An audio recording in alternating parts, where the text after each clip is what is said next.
नमस्कार मंडळी. आज सिनेसृष्टीतून एक दुःखद बातमी समोर आली आहे.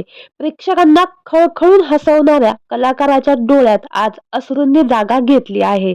बॉलिवूडचे प्रसिद्ध कॉमेडी कलाकार राजपाल यादव यांच्यावर आज दुःखाचा डोंगर कोसळला आहे. राजपाल यादव यांचे वडील नवरंग यादव यांचे आज दुःखद निधन झालं आहे. राजपाल यादव यांच्या डोक्यावरील पितृछत्र हरपले आहे. मिळालेल्या माहितीनुसार गेल्या काही दिवसांपासून ते खूप आजारी होते. अभिनेते राजपाल यादव हे इतर कुणाही पेक्षा वडिलांच्या अधिकच जवळ होते. वडिलांची प्रकृती खालावल्याचे समजले तेव्हा राजपाल यादव आगामी सिनेमाच्या शूटिंगसाठी थायलंडमध्ये गेले होते. मात्र वडिलांची तब्येत गंभीर असल्याचे कळताच ते तात्काळ दिल्लीत आले.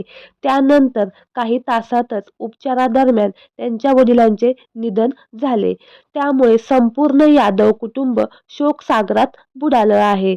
तर मंडळी, आपल्या सफर ताऱ्यांची या यूट्यूब चॅनलद्वारे कॉमेडीवीर राजपाल यादव यांच्या वडिलास भावपूर्ण श्रद्धांजली. धन्यवाद.